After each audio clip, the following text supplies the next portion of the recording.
Hey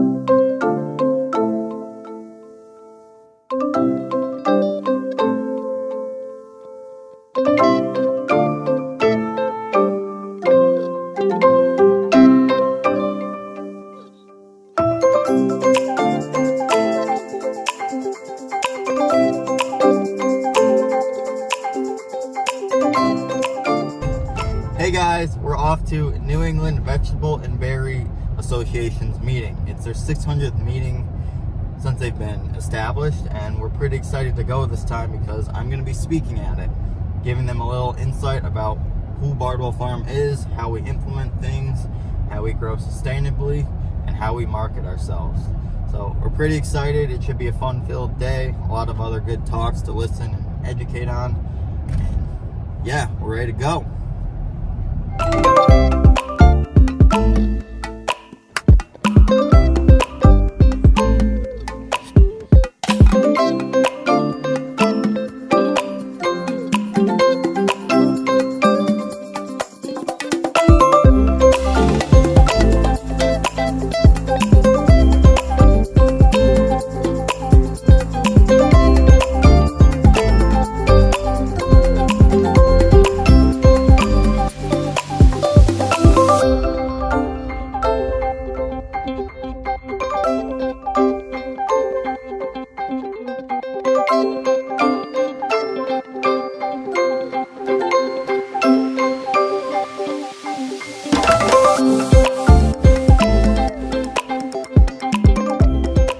My name's Bardwell, and I own Bardwell Farm in Hatfield, and I'm going to give you a little tour of what we do.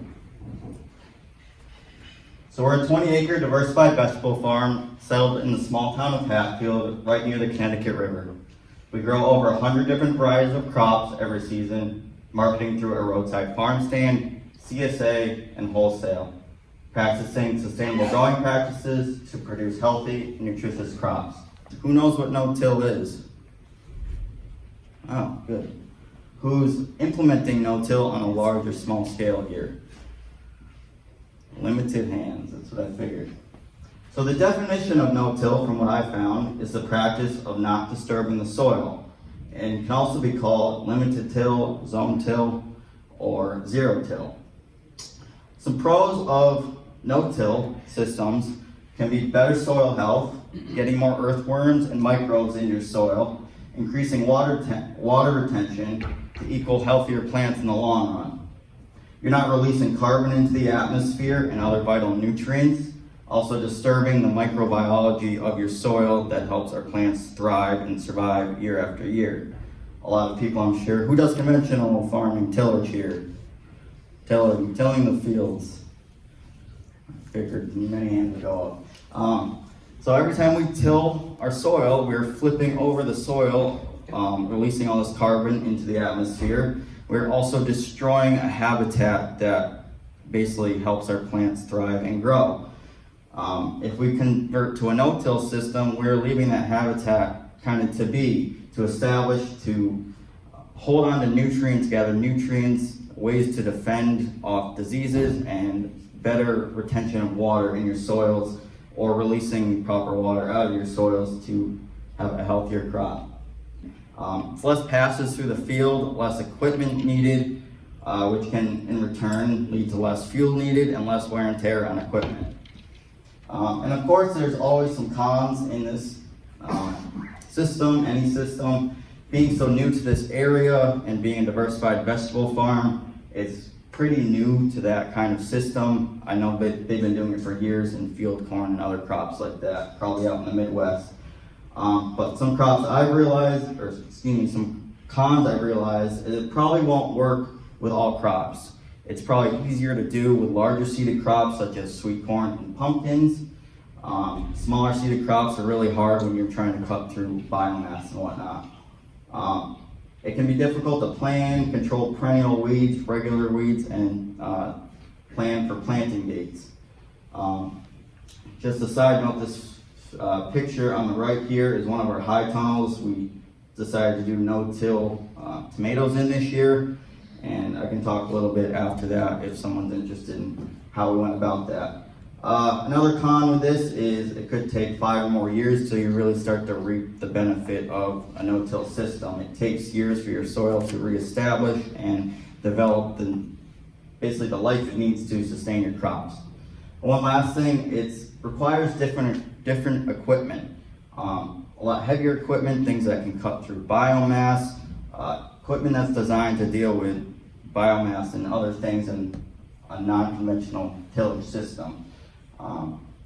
But in return, like I said, money saving and time saving, it might be worth it in the long run to invest in a $14,000, $15,000 piece of machinery and sell off some of that conventional equipment.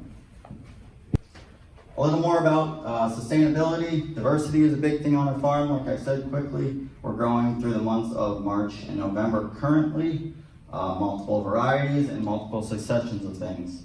Like I said multiple times, over 100 varieties of crops each season, and we rotate every year. We also do lots and lots of planting. I take the whole month of January to lay out crop plans for the next season. Anywhere from planting in the greenhouse, our high tunnels, all the way to field planting, and all the way through harvest. Without that, and dealing with 100 different crops, my mind would be a blur in the middle of planting season, May, June, July, and then into harvest. So keeping track of a diversified vegetable farm can be very tricky, and timing can be very tricky, and having kind of just a backbone of what you're doing is really, really important so things can be harvested and planted on time to get to the markets you need. Who has a website for their farm? Raise your hand. Good number, that's good. Who uses social media, things like Facebook, Instagram, Twitter, etc.? It's a good number of hands. Does your farm send out newsletters or blogs on a weekly or monthly basis? Less hands, but that's okay. Marketing is a huge thing with selling our products. If we don't have a place to sell our products, why do we grow vegetables, right? I won't say I'm a marketing guru, definitely not, but we've learned ways to advertise and sell our business being a young farmer in such a saturated market, kind of finding that niche. So we try to do it all, whether it's websites, social media, blogs, events, face-to-face interactions and events, and much more. It's a continuous circle. One hand helps the other. Think of it like fishing. The more lines you have in the water, the more chance you have of catching something. So if you only have Facebook to market your business, how many platforms do you have for people to learn about your business? Just one, right? Versus how we have probably 10 platforms to advertise our business of the same or similar concept. And what that's doing is it's dragging people from all different areas and avenues to learn about our business. Whether they Google something about no-till on Google, I guarantee you something will come up about my farm. Or if they go onto our Instagram page and look up, the random pictures we have laying around of day-to-day things. It's ways to draw people to your business, and we do that in multiple avenues. Unified marketing is a really big thing with all businesses, but it really caters to our business, is having solid branding on all platforms, including websites, social medias, newsletters, and blogs, and much more. These pictures to the right are a good example of that. If you look on all our clothing, I wear a Bardwell Farm t-shirt every day of my life probably, we just made a new small farm stand sign this year to represent our farm stand. But these are two perfect examples of how someone walking by, if they see me at an event like today, and then drive by the farm stand this summer, they might click in their head, oh, I saw that somewhere. I saw that same logo somewhere, that same text, those same colors. And that's spread across all my social media, whether it's Facebook, Instagram, Twitter, you name it. We started a website, bardwellfarm.com, probably about 3 to 4 years ago now. 4 years ago, I just had one Facebook page to advertise my business. It was something I was doing by myself. I had no clue what I was doing. I was 20 years old, and I thought I was just a millennial who could, run the internet kind of thing. And then it really dawned on me, I want to do more and invest more for my business to try to market myself. So we started a website.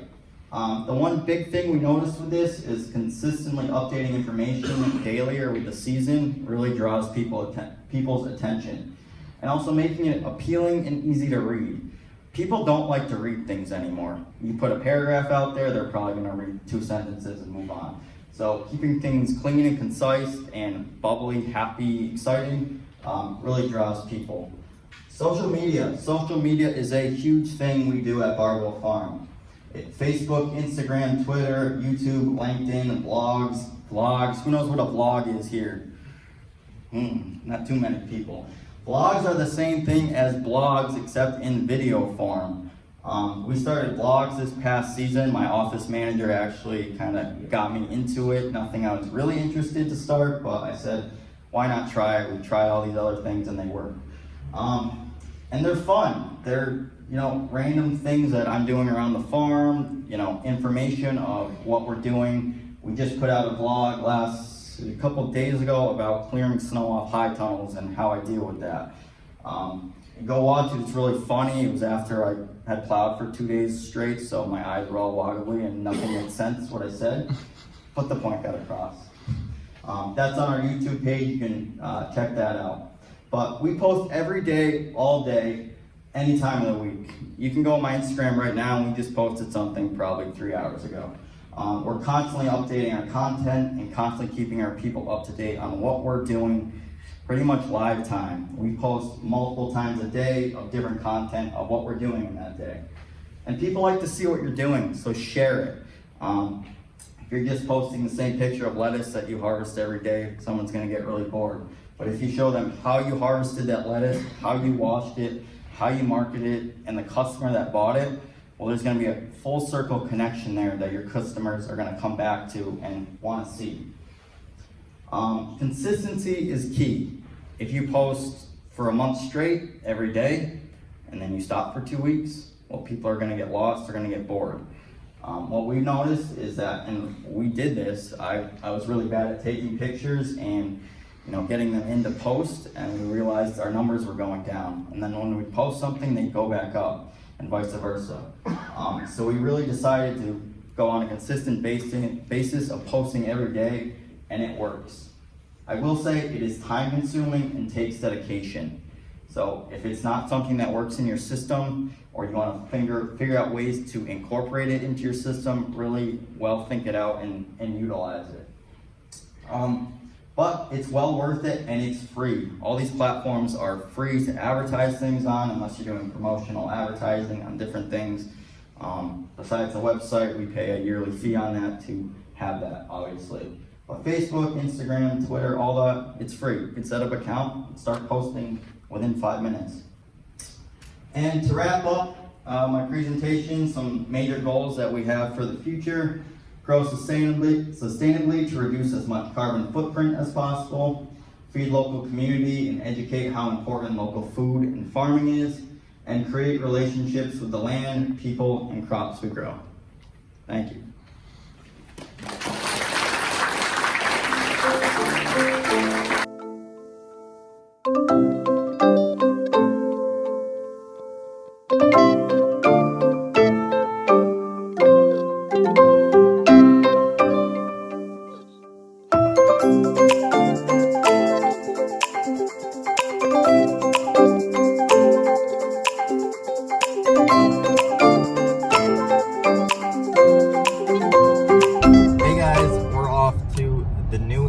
Vegetable and Berry Conference, or I'll restart that. Yeah, go ahead. Hey guys, we're off to the 600th New England Veg and Berries meeting of the year. It still doesn't make sense.